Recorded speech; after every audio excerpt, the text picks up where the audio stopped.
Sup everybody, hope all of y'all are doing undeniably fan-freaking-tastic out there. It is I, your Grandpa Babu, James SelfStandard, and I welcome all of you to another episode of Ring Ramblings. And folks, tonight is NXT Stand and Deliver 2024. We are in the midst of Wrestlemania weekend.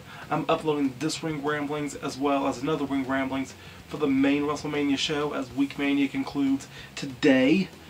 But, folks, I know this weekend's going to be sick because, currently speaking, I kind of am too, okay?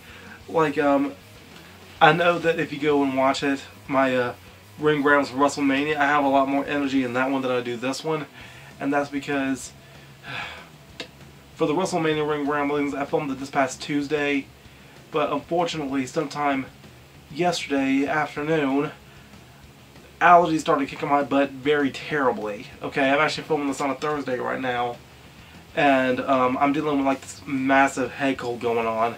So y'all stay tuned for further updates on that when we get to Monday. What's up, everybody? But anyway, y'all, I'm gonna try to focus on this card happening tonight because it's still WrestleMania weekend, and I'm still super duper excited regardless of what this is making me feel up here. Okay. But yeah, first up, here on the Countdown show, we have Joe Gacy taking on Shawn Spears. Alright, so I'll start off by saying that seeing Shawn Spears in NXT is kind of weird, alright? Given the fact that I'm still used to him being Ty Dillinger from his original NXT run, but now for him to just bring his AEW character of the chairman into NXT here in the modern era, kind of strange. But like, right now there's a method to his madness, and now we're seeing Joe Gacy where there's no method to his madness in particular. Okay, but I was really wanting Joe Gacy to come out on top with that feud against Dijak, but that didn't help. And man, I just don't like seeing Joe Gacy lose at this point. So, I just want to see Joe Gacy win again. Can I do that, please? Can I see Joe Gacy win again, please? Alright, next up, the NXT North American Championship is being defended in a triple threat match as Obafemi defends against Dijak and Josh Briggs. Like, this match right here is what AEW was supposed to deliver with their Meat and Madness match. Alright, but, yeah, like, I would love Dijak to win this match, and Josh Briggs, like, I love his in-ring work too, but like Obafemi, he's been cooking lately, and I'm loving him as a champion.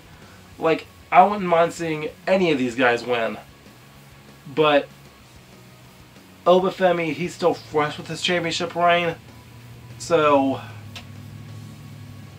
I guess I wouldn't see him going after the main championship next, or maybe it's too soon, I don't know, but you know what, I guess for this case, I think Obafemi needs to pin Josh Briggs to end the match. Yeah. I'm going to go with Obafemi, but just as long as he doesn't pin Dijak. Alright, next up, we have a 6-woman tag team match of Thea Hale teaming up with Fallon Henley and Kalani Jordan to take on the team of JC Jane, Kiana James, and Izzy Dame. This may or may not be Toxic Attraction 2.0. Yeah, like, my heart goes out to Thea Hale in this storyline. Like, trying to bring Chase U back, trying to drop out, ending up following the wrong crowd with JC Jane, and having her, having a get backstabbed pretty much. Thea Hale needs to win this match. She does. I'm going to give this one to Thea Hale, Fallon Henley, and Kalani Jordan. Okay? Alright, next up, the NXT Tag Team Championships are being defended by the Wolf Dogs, Braun Breaker and Baron Corbin, who take on the team of Nathan Frazier and Axiom. Man, I love Axiom. That dude, he reminds me of an NXT UK guy named A-Kid for some reason. But, anyway, like, I'll be honest, I'm kind of disappointed headed into this match, because when we brought in the Good Brothers into NXT, I thought we was on the verge of seeing Baron Corbin versus Luke Gallows. I would have loved to see that match. I would have loved to see those two big meaty men Simon meet. Alright. Same thing with Baron Corbin versus Damian Priest. I want to see that one day too. But like, I thought we was about to get that match, but nah, the #1 contendership went to Nathan Frazier and Axiom, unfortunately. Which, nothing against those two. I love those two. They're awesome. They're amazing. But, like, the Wolf Dogs, though, they've been doing incredible, okay, as a tag team. They have. And, like, I know Braun Breaker, he's on the SmackDown roster right now, as well as Tiffany Stratton. Now, I was in a little bit of a brief conversation with somebody on Facebook recently this week, and she said that this person said to me that they wanted Tiffany Stratton to lose clean to a major star like Becky Lynch. That way it wouldn't exactly hurt her reputation that much, so they can give her a clean transition into the main roster. Alright, so if that's the case, I kind of hope that's going to be the same mentality leading into this match. Alright, even though Braun Breaker, he just signed a SmackDown contract, he's still having obligations on NXT thanks to the NXT Tag Team Championships. So, with that in mind, like, I wouldn't mind seeing the Wolf Dogs drop the titles and then Baron Corbin go to SmackDown with Braun Breaker after WrestleMania. So, yeah, I'm going to get this one to Nathan Frazier and Axiom. Alright, next up, the NXT Women's Championship is being defended by Lyra Valkyria, who takes on Roxanne Perez. Now, the whole Roxanne Perez heel turn, I don't know, it hasn't lasted long enough for me to actually get behind it, you know. It feels like what happened when Bayley first turned heel. Like, I wasn't exactly trying to process that information, but like, yeah, like Roxanne turning heel, it's gonna take some getting used to. But honestly, leading into this match, I thought we was gonna see Lyra Valkyria versus Tatum Paxley for Sam Deliver, but that ain't the case, is it? So I'm gonna get this one to Lyra Valkyria. The only way Lyra Valkyria loses this match is if it's because of Tatum Paxley. Alright. I'm excited for this one though. Trick Williams versus Carmelo Hayes. Now I didn't know this till recently, but apparently Trick Williams, he's from Columbia, South Carolina. So fellow South Carolinian right there. But I'm gonna get this one to Trick Williams.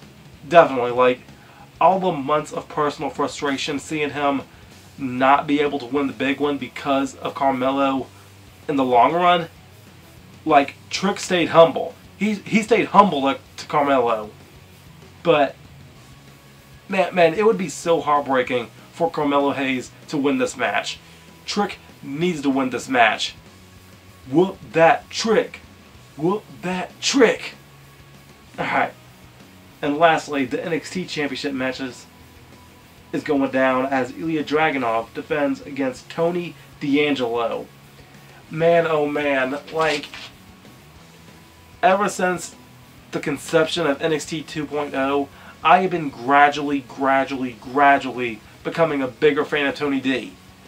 Like, the whole mafia scene, the whole family deal, whatever, like, he's just been able to adapt it and evolve it, and that's amazing. On paper, in this day and time, looking at Tony D, a gimmick like that shouldn't have worked, but Tony D, he's getting it over, and it's amazing. Okay, he's doing what FBI should have been doing back in 2003. But anyway, you know what, I'm gonna call it. I want Tony D to win this match. I do. I'm gonna get this one to Tony D'Angelo. Tony, don't disappoint me and don't disappoint the family. Alright, so I'm gonna go ahead and roll this video on up now. Thank you all for tuning in. I greatly appreciate it. Also tune into the WrestleMania Ring Ramblings that's coming up immediately after this one. Heck, I might just upload them both at the same time. Whatever. But yeah, y'all pray that I get this gunk up out of my system. And until next time, make sure all of you remember to be outrageously optimistic year round. Booyah. I'm out.